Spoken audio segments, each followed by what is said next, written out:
हिजोका राजा महाराजा र तिनका चाहिँ भरौटेहरू भन्छु म, ती बाहिर गणतन्त्रका विरुद्ध, संघीय लोकतान्त्रिक गणतन्त्रका विरुद्ध दुस्साहसपूर्ण ढङ्गका गतिविधि गर्ने जमर्को गर्दैछन्। हामी ठिक त्यस्तो बेलामा जनयुद्धको यो 29औं दिवस मनाउँदैछौँ। सचेत रूपले सामाजिक रूपान्तरण र क्रान्तिका निम्ति बलिदान गर्ने योद्धाहरूलाई अपमानित गर्ने तिनीहरूलाई कुनै अधिकार छैन। त्यो घोषणा हामीले गर्नु छ कमरेडहरू। हामी एक भएर जाँदा त्यसलाई रोक्न सकिन्छ। हिजो पनि हामीलाई सखाप पार्न खोजेकै हुन्, हामी सखाप भएनौँ। नेपाललाई एउटा विशाल नेपाल बनाउने प्रक्रियामा पृथ्वीनारायण शाहले अपनाएका फौजी रणनीति र कार्यनीतिहरू तिनको के अर्थ महत्त्व थियो भन्ने कुरामा सबभन्दा बढी अध्ययन हामीले गर्यौं र नेपालकै वर्ग सङ्घर्ष, राजनीतिक सङ्घर्ष, क्रान्ति, सशस्त्र शान्तिपूर्ण त्यो नेपाली कांग्रेसले गरेका सशस्त्र सङ्घर्षका अनुभवहरू पनि त्यो 7 सालको होस् या 17 साल पछिको होस्, झापा विद्रोहका सन्दर्भमा नेकपा अहिलेको एमालेको नेतृत्वमा भएको झापा विद्रोह, सशस्त्र विद्रोहको अनुभव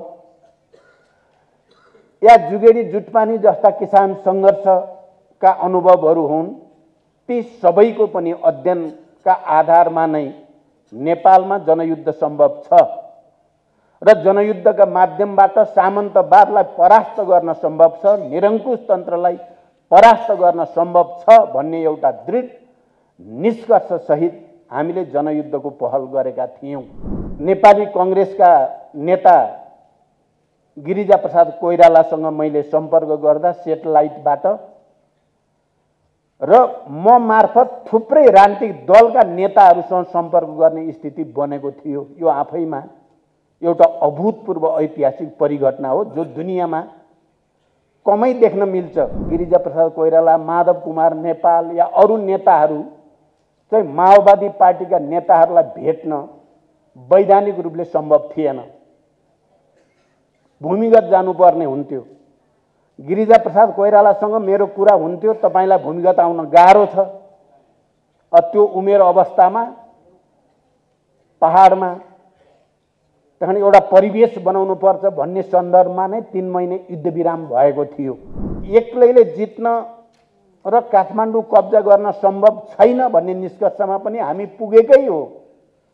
तत्कालीन अन्तर्राष्ट्रिय परिस्थिति र राष्ट्रिय परिस्थिति, क्षेत्रीय परिस्थितिलाई हेर्दा हामीले अब ठाउँ भएसम्म शान्तिपूर्ण ढङ्गले गणतन्त्रमा देशलाई पुर्याउने बाटो भेटिँदासम्म त्यहाँ छिर्नुपर्छ भन्ने निष्कर्षमा हामी पुगेकै हौं। जनयुद्ध नै र माओवादी लिडरसिप नै, माओवादी पार्टी नै अन्य शान्तिपूर्ण सहकार्यमा रहेका राजनीतिक दलहरूको निम्ति पनि एउटा आशा र भरोसाको केन्द्र बनेकै हो। अन्तर्विरोधहरूको सही पहिचान गर्ने र त्यो अन्तर्विरोधको पहिचानका आधारमा आफ्ना नीति निर्माण गर्ने कुरामा हामीले जनयुद्धबाट नै सिक्यौं, जनयुद्धको क्रममै सिक्यौं। थुप्रै गल्ती, कमजोरी र क्षतिहरू बिहोर्दै सिक्यौं। हामीले एकैचोटि सबै कुरा सिकेर मात्रै जनयुद्ध सुरु गरेका थिएनौं। जनयुद्धकै बीचबाट, जित र हारका श्रृङ्खलाहरूको बीचबाट, क्षति र उपलब्धिका श्रृङ्खलाहरूको बीचबाट नै हामीले ठोस परिस्थितिको ठोस विश्लेषण गर्ने, वर्ग अन्तर्विरोध, वैचारिक अन्तर्विरोध, राजनीतिक अन्तर्विरोधहरूको प्रकृति र त्यसबाट निकालिनुपर्ने निष्कर्षहरू सहित अगाडि बढ्ने एउटा प्रक्रियाकै कारण हामी त्यति बेला झण्डै अपराजय जस्तै भयौं र विस्तारित हुँदै गयौं। आज 29औं जनयुद्ध दिवस मनाउँदै गर्दा हामीले केही नयाँ संकल्प गर्नुपर्ने भएको छ। त्यसकारण पनि मैले आज यो अवसरमा खाली यहाँ उपस्थित विधान अधिवेशनका सन्दर्भमा उपस्थित कमरेडहरूलाई मात्रै होइन, मैले देशका सम्पूर्ण कम्युनिस्ट क्रान्तिकारीहरूलाई पनि र देश बाहिर रहेका तमाम क्रान्तिकारी योद्धा र कम्युनिस्टहरूलाई र न्याय र समानताका निम्ति आवाज उठाउने विश्वभरिका श्रमिकहरूलाई पनि अपिल गर्न चाहेको छु। जनयुद्ध नेपालको इतिहासको एउटा महान ऐतिहासिक र दूरगामी रणनीतिक पहल थियो, छ र रहिरहनेछ। मानिसहरूले यसलाई सुरुमा यसको औचित्य, यसको ऐतिहासिक आवश्यकतालाई कयौं मानिसहरूले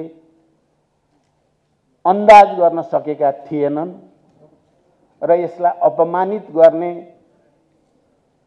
यसको तिथिमिति तोक्ने, 3 महिना 6 महिना भन्दा टिक्न सक्दैन भन्ने केही त्यति बेलाका नेताहरू हुनुहुन्थ्यो। उहाँहरूले बोल्नु पनि भएको थियो, मानिसहरूले पत्याएको थिएनन्। तर हामीले नेपाली समाजको वर्ग सङ्घर्षको विकासको प्रक्रियालाई, नेपाली समाजको आर्थिक विकासको परिस्थितिलाई, राजनीतिक विकासको परिस्थितिको अन्तर्विरोधलाई अध्ययन गरेर र मैले सधैँ भन्ने गरेको छु, नेपालमा राजनैतिक परिवर्तनका निम्ति हुने गरेका विगतका तमाम सशस्त्र आन्दोलनहरू र शान्तिपूर्ण जनआन्दोलनहरूको पनि गहिरो र सम्भव भएसम्म अध्ययन गरेर नै जनयुद्धको तयारी गरिएको थियो।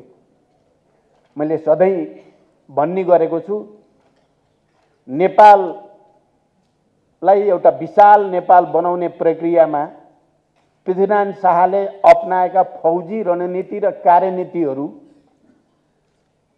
तिनको के अर्थ महत्त्व थियो भन्ने कुरामा सबभन्दा बढी अध्ययन हामीले गर्यौं र नेपालकै वर्ग सङ्घर्ष, राजनीतिक सङ्घर्ष, क्रान्ति, सशस्त्र शान्तिपूर्ण, त्यो नेपाली कांग्रेसले गरेका सशस्त्र सङ्घर्षका अनुभवहरू पनि त्यो 7 सालको होस् या 17 साल पछिको होस्, झापा विद्रोहका सन्दर्भमा नेकपा अहिलेको एमालेको नेतृत्वमा भएको झापा विद्रोह, सशस्त्र विद्रोहको अनुभव, या जुगेडी जुटपानी जस्ता किसान सङ्घर्षका अनुभवहरू हुन्, ती सबैको पनि अध्ययनका आधारमा नै नेपालमा जनयुद्ध सम्भव छ र जनयुद्धका माध्यमबाट सामन्तवादलाई परास्त गर्न सम्भव छ, निरङ्कुश तन्त्रलाई परास्त गर्न सम्भव छ भन्ने एउटा दृढ निष्कर्ष सहित हामीले जनयुद्धको पहल गरेका थियौं। पक्कै पनि हामीले कमजोरी पनि गर्यौं, त्यो बीचमा कयौं कार्यनैतिक कमजोरी गरेर हामीलाई ठुलठुला क्षतिहरू पनि हामीले बिहोर्यौं। तर हाम्रो मूल रणनीतिक निष्कर्ष सही भएको हुनाले र हाम्रो दृढ इच्छा शक्ति र सामन्तवादमाथि विजय हासिल गरी छाड्ने, निरङ्कुश तन्त्रलाई परास्त गरी छाड्ने, यो देशका उत्पीडित वर्ग, जाति, क्षेत्र, लिङ्ग, समुदायका जनतालाई पहिचान, अधिकार र आत्मसम्मान दिई छाड्ने र समानता र राष्ट्रियताको एउटा नयाँ मानक कायम गरी छाड्ने दृढ अठोटका कारण थुप्रै अप्ठ्यारा, थुप्रै अपरेसन, घेराबन्दी र सखापका तमाम अभियानहरूका बावजुद हामी जनतामा फैलिँदै गयौं, झाँगिँदै गयौं र अघि कमरेड नारायण काजी श्रेष्ठले भन्या जस्तै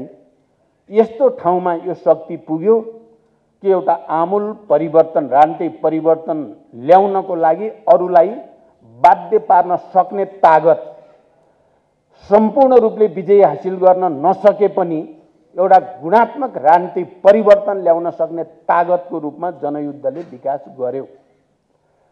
कमरेडहरू, म के कुरा पनि विशेष जोड दिएर आजको दिन भन्न चाहन्छु भने, यदि लिडरसिपले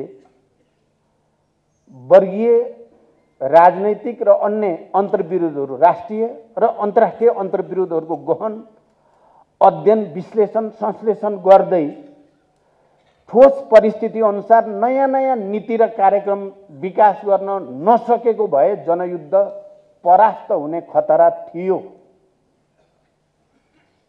र पछिल्लो पटक पनि जति बेला सामन्ती निरङ्कुश तन्त्रले शान्तिपूर्ण राजनीतिमा रहेका राजनीतिक दलहरूलाई दमन गर्ने, हिरासतमा राख्ने र उनीहरूले चलाइरहेको आन्दोलनमाथि दमन गर्ने नीति अपनायो एकातिर, अर्को जनयुद्धलाई बाटो बिराएकाहरूको आन्दोलन अथवा बाटा बिराएकाहरूको गतिविधि भन्दै दमन गर्ने नीति अपनायो। त्यति बेला जनयुद्ध नै र माओवादी लिडरसिप नै, माओवादी पार्टी नै अन्य शान्तिपूर्ण सहकार्यमा रहेका राजनीतिक दलहरूको निम्ति पनि एउटा आशा र भरोसाको केन्द्र बनेकै हो। हामी कसैले पनि इतिहासको यो सच्चाइलाई बङ्ग्याउन छुट छैन। म अहिले धेरै त भन्न चाहन्न, त्यो त्यस्तो परिस्थिति थियो। हामी जनयुद्धकारीहरू जो शहरमा हामी भूमिगत थियौं, तर पनि हामी जबरजस्त उपस्थितिमा थियौं र देशभरि झन्डै 80% भन्दा बढी इलाका हाम्रो नियन्त्रणमा थियो र हामी देश विदेशमा लगातार सम्बन्धमा हुन्थ्यौं। बिहानदेखि बेलुकासम्म हामी फोनमा कुरा गरिरहेका हुन्थ्यौं सेटेलाइटबाट। तर शान्तिपूर्ण राजनीतिमा भएका राजनीतिक दलहरूको सम्पर्क सम्बन्ध सब विच्छेद थियो। मलाई सम्झना छ, नेपाली कांग्रेसका नेता गिरिजाप्रसाद कोइरालासँग मैले सम्पर्क गर्दा सेटेलाइटबाट र म मार्फत थुप्रै राजनीतिक दलका नेताहरूसँग सम्पर्क गर्ने स्थिति बनेको थियो। यो आफैमा एउटा अभूतपूर्व ऐतिहासिक परिघटना हो जो दुनियाँमा कमै देख्न मिल्छ। 7 राजनीतिक दल र नेकपा माओवादीको बीचमा समन्वय, सम्पर्क गराउने र सहकार्यको वातावरण बनाउन साथीहरू लागिराख्नु भएको थियो। कमरेड नारायण काजी श्रेष्ठ वरिष्ठ उपाध्यक्ष, त्यति बेला कहिले रोल्पा, कहिले काठमाडौँ, कहिले इन्डियाका विभिन्न शहरहरूमा कुराकानीहरू भएकै थिए, भएकै हुन्थे। तर के सच्चाइ हो भने माओवादी बिना अब लोकतान्त्रिक आन्दोलन या प्रजातान्त्रिक आन्दोलन भनेर नेपाली कांग्रेस लगायतका दलहरूले जे भन्ने गर्नुहुन्थ्यो त्यसले जीवन प्राप्त गर्न कठिन हुने परिस्थिति बनेको थियो र जनयुद्धले आर्जन गरेको शक्ति अघि यहाँ प्रस्तुत गरिए जस्तै यो निर्णायक शक्ति भइसकेका थियो। यो निर्णायक पनि, यो मात्रै एक्लै त होइन, एक्लैले जित्न र काठमाडौँ कब्जा गर्न सम्भव छैन भन्ने निष्कर्षमा पनि हामी पुगेकै हो। तात्कालीन अन्तर्राष्ट्रिय परिस्थिति र राष्ट्रिय परिस्थिति, क्षेत्रीय परिस्थितिलाई हेर्दा हामीले अब ठाउँ भएसम्म शान्तिपूर्ण ढङ्गले गणतन्त्रमा देशलाई पुर्याउने बाटो भेटिँदासम्म त्यहाँ छिर्नुपर्छ भन्ने निष्कर्षमा हामी पुगेकै हौं। त्यही निष्कर्षमा पुगेको वरिपरि नै चुनबाङ बैठक भएको हो। चुनबाङ बैठकको निर्णयले प्रतिक्रियावादीहरू, सामन्ती निरङ्कुशतावादीहरूलाई एउटा चोटिलो प्रहार, राजनीतिक प्रहार त गरेकै थियो। मैले अहिले भन्न खोजेको कुरा के थियो भने अन्तर्विरोधहरूको अध्ययन गर्ने, त्यसको विश्लेषण गर्ने, त्यसको संश्लेषण गर्ने र त्यो निष्कर्षका आधारमा नीति निर्माण गर्ने हाम्रो विशेषता र चरित्रको कारणले नै निरङ्कुश तन्त्रले ठानेको थियो कि माओवादीलाई बाटो बिराएका भनेर र 7 राजनीतिक दललाई निरङ्कुश, यिनीहरू चाहिँ जनविरोधी भ्रष्टहरू भन्ने थियो त्यति बेलाका राजा महाराजाको संश्लेषण। यसो भनेर अन्तर्राष्ट्रिय मञ्चमा गएर एकचोटि चाहिँ संयुक्त राष्ट्रसङ्घको महासभाको मञ्चबाट चाहिँ बोल्न पाइयो भने विश्व समुदायलाई पनि भ्रम दिन सकिन्छ भन्ने निष्कर्षमा थिए राजा महाराजाहरू त्यति बेलाका। त त्यसलाई अब हामीले रकेट लन्चरबाट या हामीले अरू अत्याधुनिक हतियारबाट तत्काल परास्त गर्न सम्भव थिएन। त्यही अन्तर्विरोधको पहिचान गर्ने प्रक्रियामा नै हामीले एकपक्षीय रूपमा 3 महिने युद्ध विरामको घोषणा गर्यौं। मैले एउटा सानो वक्तव्य म अहिले पुरै सम्झिन्छु। कहाँ कस्तो परिवेशमा त्यो वक्तव्य लेखिएको थियो। त्यो वक्तव्य एकपक्षीय रूपमा 3 महिने युद्ध विरामको घोषणा चाहिँ गर्ने बित्तिकै देशैभरिका हाम्रा हजारौं फौजी कारबाही हुन्थे, एकै दिनमा हजारौं फौजी क्रियाकलापहरू हुन्थे। ती ठप्प भए, पुरा पिन ड्रप साइलेन्ट। र त्यही 3 महिने युद्ध विराम भित्र नै हामी 7 राजनीतिक दलका नेताहरूसँग मिटिङ गर्न सम्भव भएको हो। भूमिगत रूपमा बस्ने बानी नपरेका या भूमिगत नरहेका, त्यति बेला नेकपा एकता केन्द्र कमरेड नारायण काजी श्रेष्ठले नेतृत्व गरेको पार्टी अर्ध भूमिगत रूपमा थियो र नारायण काजी आफै भूमिगत भएको हुनाले मसँग भेट भइराख्न सम्भव थियो। तर गिरिजा प्रसाद कोइराला, माधव कुमार नेपाल या अरू नेताहरू चाहिँ माओवादी पार्टीका नेताहरूलाई भेट्न वैधानिक रूपले सम्भव थिएन, भूमिगत जानुपर्ने हुन्थ्यो। गिरिजा प्रसाद कोइरालासँग मेरो कुरा हुन्थ्यो, तपाईलाई भूमिगत आउन गाह्रो छ, त्यो उमेर अवस्थामा पहाडमा तखन एउटा परिवेश बनाउनु पर्छ भन्ने सन्दर्भमा नै 3 महिने युद्ध विराम भएको थियो।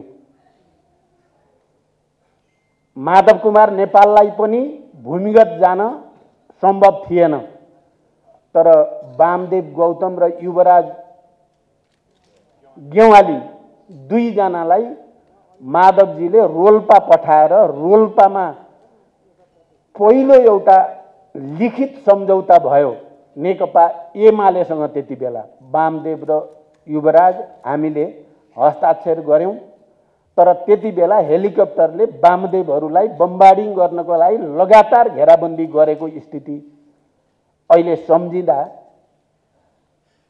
माओवादी एउटा शक्ति थियो, ऊ सबै विश्वभरि सम्बन्धमा थियो, देशभरि सम्बन्धमा थियो। 7 राजनीतिक दलहरूलाई त्यति बेलाको सामन्ती निरङ्कुश राजाहरूको चङ्गुलबाट फुत्काउन सक्ने र उनीहरूलाई राजनीतिको रङ्गमञ्चमा फेरि एकचोटि लिएर आउन सक्ने तागत कसैले आर्जन गरेको थियो भने त्यो माओवादी नै थियो। तर अहिले हेर्दै जाँदा सायद हामीले पनि कहाँ कहाँ कमजोरी गर्यौं। अहिले अलि बढी हेपाई माओवादीलाई, माओवादी आन्दोलनको नेतृत्वलाई, माओवादीका एजेन्डालाई, माओवादीले गरेको त्याग बलिदानका ऐतिहासिक र दूरगामी कृतिमानहरूलाई अपमानित गर्ने कोसिस तिनै शक्ति र तिनका वरिपरिका मान्छेहरूले गर्छन्। सबभन्दा बढी त प्रतिक्रान्तिकारी, प्रतिक्रियावादी, सामन्तिक, निरङ्कुशतावादीहरूले नै गरेका छन्। त्यसकारण आज हामी यो 29औं दिवस मनाउँदै गर्दा हामीले आज यो राष्ट्रिय प्रज्ञा प्रतिष्ठानको यो हलमा बसेर जनयुद्ध दिवस मनाउँदैछौँ। अर्कोतिर हिजोका राजा महाराजा र तिनका चाहिँ भरौटेहरू भन्छु म, ती बाहिर गणतन्त्रका विरुद्ध, संघीय लोकतान्त्रिक गणतन्त्रका विरुद्ध दुस्साहसपूर्ण ढङ्गका गतिविधि गर्ने जमर्को गर्दैछन्। हामी ठिक त्यस्तो बेलामा जनयुद्धको यो 29औं दिवस मनाउँदैछौँ।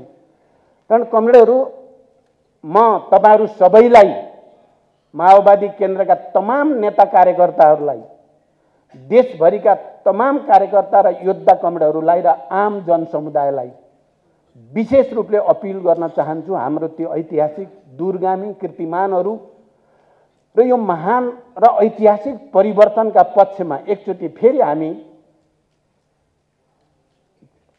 जाग्नुपर्ने, एकचोटि हामी फेरि एकताबद्ध हुनुपर्ने र दृढताको साथ यसलाई अपमानित गर्न खोज्ने ती महिला, दलित, जसले जनयुद्धमा अभूतपूर्व र ऐतिहासिक बलिदानका कीर्तिमानहरू कायम गरे, रिकर्डहरू बनाए र अहिले समावेशी र समानुपातिकताको एउटा चरणको पहिचान र अधिकारको अभ्यास गर्दैछन्। ती दलित महिलाहरू, मधेसी आदिवासी जनजातिका विभिन्न समुदायहरू जसको सबभन्दा धेरै बलिदान भएको छ, सबै थारू, मुस्लिम, सबै शेर्पा, यो जनयुद्धमा शहीद नभएको कुनै जाति समुदाय छैन। यो यसको एउटा विशिष्टता, यसको मौलिकता र यसको महानता हो। देशका सबै उत्पीडित वर्ग, जाति, क्षेत्र, समुदाय सबै एकसाथ यसमा योगदान गरेका छन् र जनयुद्ध महान बन्न पुगेको हो। र यो महान उपलब्धिलाई अपमानित गर्ने छुट कसैलाई पनि छैन।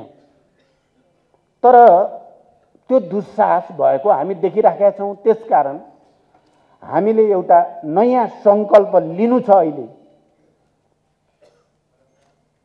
र त्यो दुस्साहस गर्नेका विरुद्ध हामीले त्यसको जबरजस्त प्रतिवाद गर्नु छ। तिनीहरूलाई त्यो छुट छैन। सचेत रूपले सामाजिक रूपान्तरण र क्रान्तिका निम्ति बलिदान गर्ने योद्धाहरूलाई अपमानित गर्ने तिनीहरूलाई कुनै अधिकार छैन। त्यो घोषणा हामीले गर्नु छ कमरेडहरू।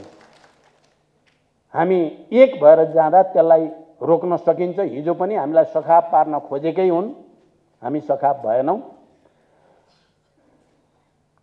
हामीलाई अहिले जसरी आरोपित गर्ने एउटा नयाँ भाष्य बनाउन खोजिएको छ क्रान्तिलाई र क्रान्तिकारी परिवर्तनलाई अपमानित गर्ने, त्यसको प्रतिवाद हामीले गर्नै पर्छ। र म अन्तिममा आजको दिन माओवादी जनयुद्धका सहभागी सम्पूर्ण नेता कार्यकर्ताहरूलाई अब ढिलो नगरी हामी एउटै मोर्चामा र एउटै केन्द्रमा एकताबद्ध हुन अपिल गर्न चाहन्छु। ढिलो नगरौँ। जति ढिलो गर्यो त्यति ठुलो क्षति र यो राजनीतिक परिवर्तनप्रति त्यति ठुलो घाटा हुन सक्छ। त्यसकारण आउनुहोस्, बसौँ, समीक्षा गरौँ, कहाँ कमी भए खुला मनले, एउटा कम्युनिस्ट मनले आत्मालोचना गरौँ, आलोचना गरौँ र एक भएर प्रतिवाद गऱ्यौँ भने मैले खालि जनयुद्धका उपलब्धिको रक्षा मात्र, जनआन्दोलनका उपलब्धिको रक्षा मात्र या क्रान्तिकारी आन्दोलनका उपलब्धिको रक्षा मात्र होइन, हामीले आँट गर्दा र हामी एक ढिक्का हुँदा समाजवादी क्रान्तिको एउटा नयाँ लहर सृष्टि गर्न सकिन्छ भन्ने मेरो पुरै विश्वास छ। मलाई तपाईँ जहाँ भए पनि माओवादी युद्धका सहयात्रीहरू, तपाईँहरू सबैले पनि मलाई नेतृत्वको हैसियतले सहयोग गर्नुभयो, मलाई स्थापित गर्न मद्दत गर्नुभयो र एउटा सानो वक्तव्य, प्रचण्डको एउटा सानो वक्तव्यले देशै ठप्प हुने स्थिति बनाउन तपाईँहरू सबैको योगदान छ। मैले जीवनको यो उत्तरार्धमा पनि फेरि एकचोटि नयाँ क्रान्तितिर देशलाई लिएर जाने सङ्कल्प गरेको छु। कोही कमरेडहरू आउनुहुन्छ र तर्कसहित, तथ्यसहित भन्नुहुन्छ भने मलाई फेरि नेतृत्वमा बसिराख्ने कुनै लोभ पनि छैन। यो कुरा पनि म प्रष्ट भन्न चाहन्छु। आउनुहोस्, फेरि यो मोर्चालाई एकताबद्ध गरौँ। प्रतिक्रियावादी र प्रतिक्रान्तिकारीले जो टाउको उठाउन खोजेका छन् तिनको प्रतिवाद गरौँ। हामी सबै एक हौँ। अहिले राम्रो छ, हामीले एकातिर समाजवादी मोर्चा बनाएका छौँ, अर्कोतिर समान विचारका पार्टीहरू एकताबद्ध हुने कोसिस पनि गरिरहेका छौँ। त्यसकारण यो राम्रो अवसर हो, तपाईँ हाम्रो निम्ति एउटा राम्रो अवसर हो। सबै क्रान्तिकारीहरू एकै ठाउँमा केन्द्रित हुने यो राम्रो अवसर हो। प्रतिक्रियावादले टाउको उठाउन खोजेकोलाई त्यसका विरुद्ध जाइ लाग्ने पनि यो राम्रो अवसर हो। म यो अपिल गर्न चाहन्छु। र हामीले अघि यहाँ भनिए जस्तै अहिले पार्टीको मोर्चाबाट र सरकारको दुईटै मोर्चाबाट समाजवादको एउटा नयाँ अभियान सुरु गर्ने जमर्को हामीले पक्कै गरेका छौँ। सरकारको सुशासन, सामाजिक न्याय र समृद्धिको अभियान समाजवादको भ्रूण रोप्ने अभियान नै हो। यसलाई तपाईँ हामीले कम्तीमा पनि क्रान्तिकारी, हिजोका क्रान्तिकारी युद्धका सहभागीहरूले गहिरो गरी बुझ्न जरुरी छ। सुशासन, सामाजिक न्याय, समृद्धि, समाजवादको भ्रूण रोप्ने प्रक्रियाको सुरुवात हो। र त्यो दिशामा हामी कदम कदम अगाडि बढ्दैछौँ भने विशेष रूपान्तरण अभियान भनेर पार्टी रूपान्तरणको अभियान जे जसरी सुरु गर्यौँ हामीले र त्यसबाट जे जस्ता उपलब्धि हासिल भए र अहिले यो विधान अधिवेशनमा उपस्थित भएर हामीले जे जस्ता सङ्कल्पहरू गर्दैछौँ आफैलाई बाँध्ने विधि विधानहरू सामूहिक छलफलबाट एउटा केन्द्रित नीति र विधि बनाउँदैछौँ। यो पनि समाजवादतिर यात्रा गर्नको लागि हाम्रा हतियारहरूमा सान लाउने प्रक्रिया हो। हामी हाम्रा हतियारहरू अलि भुत्ते भएका छन् यो बीचमा, ती हतियारलाई हामी सान लगाउन चाहन्छौँ र त्यो हतियारद्वारा प्रतिक्रान्तिकारी र प्रतिक्रियावादी षड्यन्त्रलाई परास्त गर्न चाहन्छौँ। यही सङ्कल्प गर्ने दिन हो। यही अपिल तपाईहरुसँग र यो मञ्चबाट संसारभरिका क्रान्तिकारीहरूसँग गर्दै र फेरि एकचोटि 29औं जनयुद्ध दिवसको उपलक्ष्यमा सम्पूर्ण क्रान्तिकारी र क्रान्तिकारी जनसमुदायप्रति हार्दिक बधाई र शुभकामना व्यक्त गर्दै बिदा हुन्छु। धन्यवाद। अभिवादन।